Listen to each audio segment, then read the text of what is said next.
Grabatzen ari garen unean, gaueko 10:04 igaro diren honetan, Midtjyllandek eta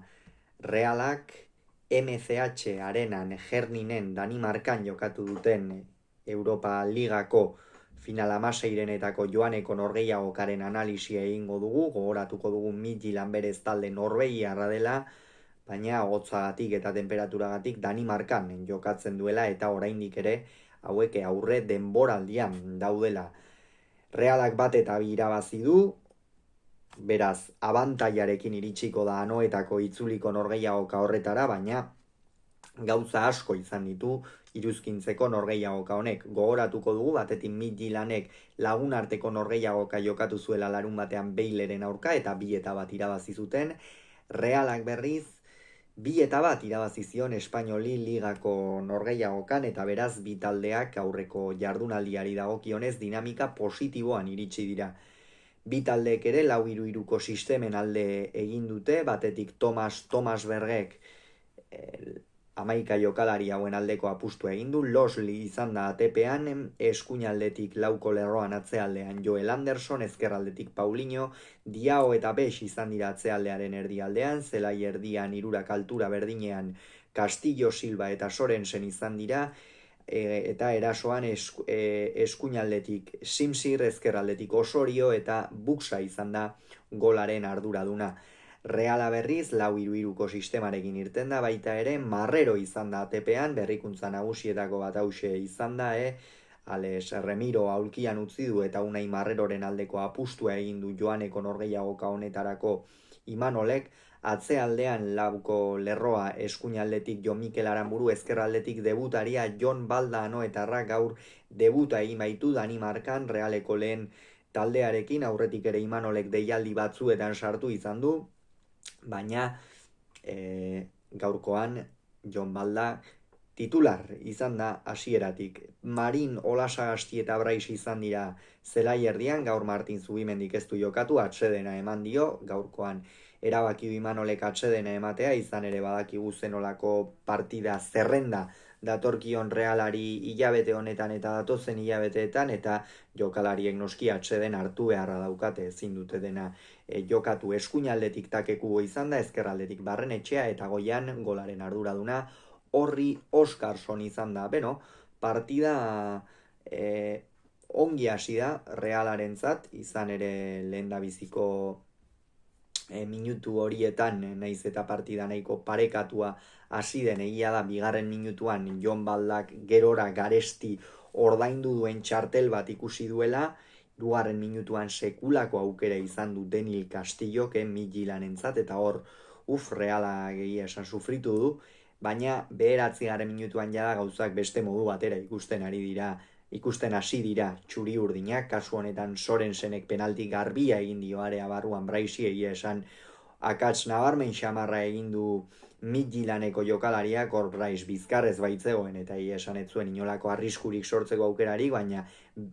berandu heldu da eta hankean nabarmen zapaldu dio, oso mugan izan da eta horregatik ez dugu aipatu, baina epaile Israeldarrak Orel Greenfieldek penalti adierazi du Zif Adler barreko epaileak deitu ostean, eta Braisek goxo-goxo ezkerrarekin ezkerraldera jaurti eta partidako lehen gola egin du. Gol garrantzitsua izan da Realarentzat, batez ere Midtjyllandenen hasiera estu horrengatik eta abar, eta hala ere txuri urdinek ez dute gerora kontrolpean izan norgehiagoka, hor Midtjylland oso talde indarsua dela ikusi dugu, batez ere zelai erdian asko kosta zaio eta atzealdean eduki ditu sekulako zuloak. Haze bi geldiketa egin dituen Unai Marrerok, bata falta batean nahiko erdira jaurti diote, baina indarsu zijoan eta hor erne egon beharra zeukan Azpeitiarrak, eta beste bat zer izan den hori, iaia jokaldi maradonianoa egin du Osoriok, uste dut izan dela, eta Unai Marreroren atea bilatu du, baina Azpeitiarrak sekulako eskua atera du, eta esan daitekein batean Reala salbatu egin duela. Horre, 24. minutuan Imanolek ikusi du atzean zegoen panorama eta gaztea, debutaria, sakrifikatu behar izan du, kasu honetan Jon Balda ulkira joan da, Javi López irten da, asko erasotzen ari zen, asko bortxatzen ari zen Midtjylland, eta hor zerbait aldatu beharra zegoen, eta Jon Baldak txartela zuenez, Imanolek ez du gehiago arriskatu nahi izan, eta egia da, Javi López ere ez dagoelea bere unerik onenean, baina Jon Baldak txartela edukita edo zein unetan bigarrena ere ikustezakeen, ikusi dugu epaileak jada lehen minututik listoia oso altu, langa oso altu ipini duela, eta hortxe lehen nabiziko aldaketa Jon Baldak egia esan asko demostratzerik ere ez du izan, azkenean Realak ere erasoan gauza handirik ezpaitu egin, baina jada Imanolen dinamikan sartu da eta horrek urrengo entrenamenduetarako eta abar noski motivazio emango dio inolako zalantzari gabea Noetarrari. Baina aldaketa horrek egin batean esan daiteke onura edo ekarri diorla Realari izan ere, Realak erasotu duenean, Brais Mendezek baloia hartu, takeri eman, takek bi aurkari gainditu ditu barne kaldera joan da, eta are azkanpotik haze zartakoa eman dion eta haze gola egin duen. Benetan, takeku aurten Realaren oso jokalari garrantzitsua izaten ari da, Donostian daramatzan urte guztietan ere alaxe izaten ari da, baina urten bereziki, eta haze gola egin duen, benetan ikuskarria izan da, nola eskuineko eskuairatik sartu dion Midtjyllandeko atezainari huts eta bikoa zen, bazirudien jada Reala lasaitu zitekeela komatxo artean, eta gol garrantzitsua egin du Kubok, baina Midtjyllandek estutzen jarraitu du Realak atzean sekulako zuloak zituen ikusten da Nayef Agerdez dagoenean atzealdea oso aurkariek asko sortzen dutela, eta gaurkoan horixe ikusi da. Oso ahul ikusi dugu Reala atzean, Jon Mikel Aranburu ere beste norgehiagoka batzuetan, baino txispa gutxiagorekin normala da, dena jokatzen ari da, eta txispa galtzean oski normala da, logikoa, baina hor benetan Realak zerbait aldatu beharra zeukan, eta hori gutxi balitz gainera Sorensenek erdiraketa egin du ezkerraldetik, eta 38. minutuan Buxak Unai Marreroren atea gainditu du area txikian. Oraindik ere lehen zatia amaitzeko asko geratzen zen, Realari bagenekin sufritzea egokituko zitzaiola, eta egia esan alaxe izan da. Lehen zatia bat eta biko emaitzarekin amaitu da, esan dugun bezala txuri urdinak atzean Kamuts Midtjylland asko erasotzen, baina egia da Realak ere baloia hartzen zuenean Midtjyllandeko atzealdean zuloak aurkitzen zituela, eta beraz hori ere balia zezakeela Imanolen taldeak. Bigarren zatian aldaketa hirukoitza egin du Imanolek, Dani Silva ere kendu du Midtjyllandek Pedro Braboren ordez, Midtjyllandek sinetxi beharra zeukan, itzuliko norgehiagokara bizirik iristeko eta bintzat berdinketa batekin horretarako atera du Pedro Bravo, gerora, Dani Silvaren lehen zatian oreka dezente eman dio Midtjylandi, alde batera eta bestera jokalaria mugitzen, Realeko atzealdea ere ez da finibili esan dugun bezala, eta hori baliatu ahal izan du, eta Pedro Brabok ere bigarren zatian eman dio, ez gehitu diola esan daiteke, baina orokorrean bere sarrerak ere ez du ezer handitarako balio izan, eta Realak Patxeko, Olasagasti eta Barrenetxea kendu ditu. Jon Patxeko ez da bere denboraldia izaten ari, aurreko denboraldietan askoz ere sendotasun handiagoarekin ikusi dugu atzealde horretan, asko sufritzen du batez ere atzeraka lasterka egiterakoan, area barruan ere beste tamaino bigunago dabil, eta hori Realak nabaritzen du noski. Eta bere ordez Nayef Agerd atera da, esan gaur bere irten denean ere Realari aukerak sortu dizkiote, ez behar bada lehen zatian bezain argiak, Unai Marrerok ez du hainbeste lan egin beharrik izan, baina area dezentetan zapaldu du Midtjyllandek, eta Realak baditu gauzak zuzentzeko inolako zalantzari gabe. Gero, Olasagasti kendu eta Martin Zubimendi atera du, Jonander Olasagasti egia da, azken bi norgehiagoketan ez duela beste aurrekoetan bezain besteko protagonismoa eduki edo,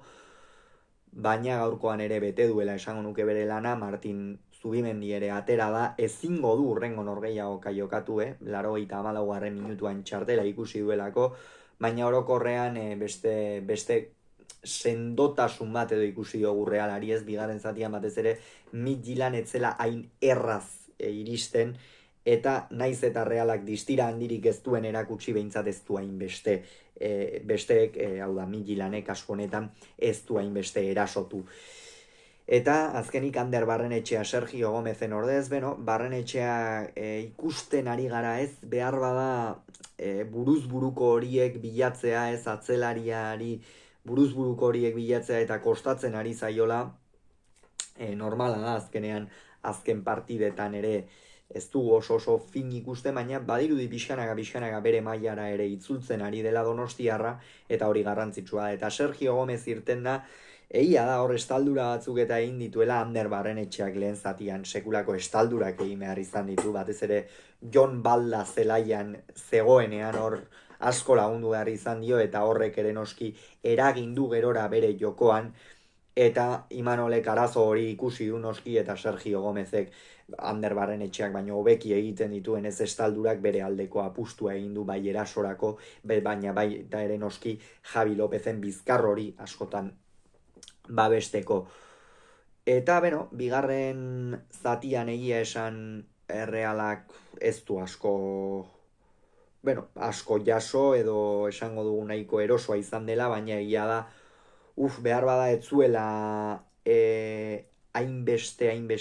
area zapaldu behar Midtjyllandek, ez? Eta hori ere izan da, hemen denek jokatzen dute inolako zalantzari gabe, baina Midtjylanden ikusi dugu talde bandon atzealdean nahiko ahul zebiltzan, eta aurrealdean berriz baloiaren mugimendua oso azkar egiten zuten, eta hori kontrolatu beharra zeukan Realak, zalantzari gabe. 76. minutuan Denil Castillo kendu du Frankulino ateratzeko, eta Mikel Gogorza hain zuzen ere aita lapurtarra duen jokalari norvegiarra Simsirren ordez, hau da, bi erasoko muturreko jokalariak kendu ditu, bat zelai erdikoa, eta bestea erasoko galeko ezkerraldeko jokalaria Simsir, eta are aldaketa erasokorragoak egin dituela esan daiteke, kasu honetan Gogorza eta Frankulino atera dituenean, Midtjyllandek partidaren bila joan beharra zeukan, horretara joan da, Simsir eta Castillo lehen zatian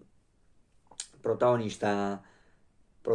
izan dira, naiz eta goletan ez duten parte hartu, baina Midtjylanden erasoko jokaldi horietan asko mugitu dira, eta eurak ere noski izan dute euren partea, baina ez dute gaur euren eguna izan behar bada, eta Frankulino eta Gogorza irten direnean hor batez ere Frankulinok erakutsi du, jokalari arriskutsua izan daitekela, eta behar bada anoetan ere itzuliko norgehiagokan Imanolek hori kontutan hartuko du. Gogorza ere ongi ikusi dugu ezkerralde horretan kokatu du entrenatzaileak, eta naiz eta ez duen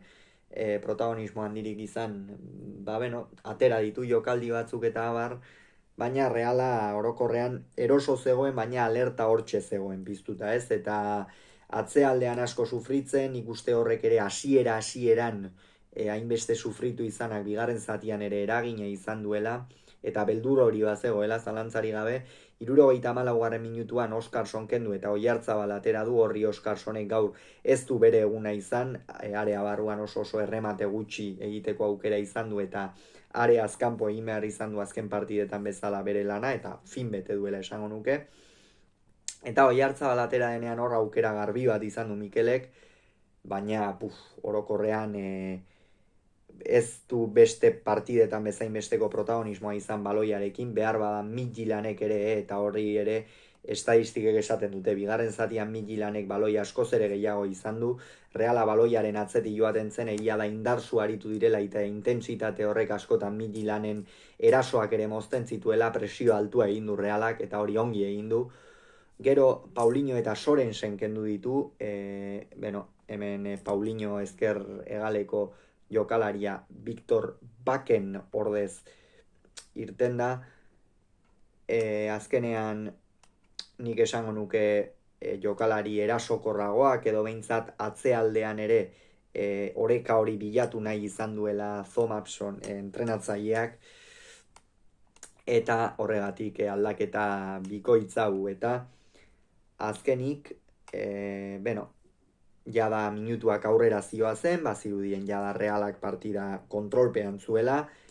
baina azken minutuetan sustotxo batzuk etorri dira, Jon Mikel Aranburuk eta Zubimendik denbora galtzeagatik txartelak ikusi dituzte, hor epailea zorroz jarri da, zorroz ibili da epailea gaurkoan, naiz eta iruditu zaidan ez duela lan handirik eduki, baina horrelaxe amaitu da bat eta biko emaitzarekin, esan bezala hurrengo asterako errentarekin iritsiko da talde txuri urdina, eta ea errenta hori mantentzeko gai den,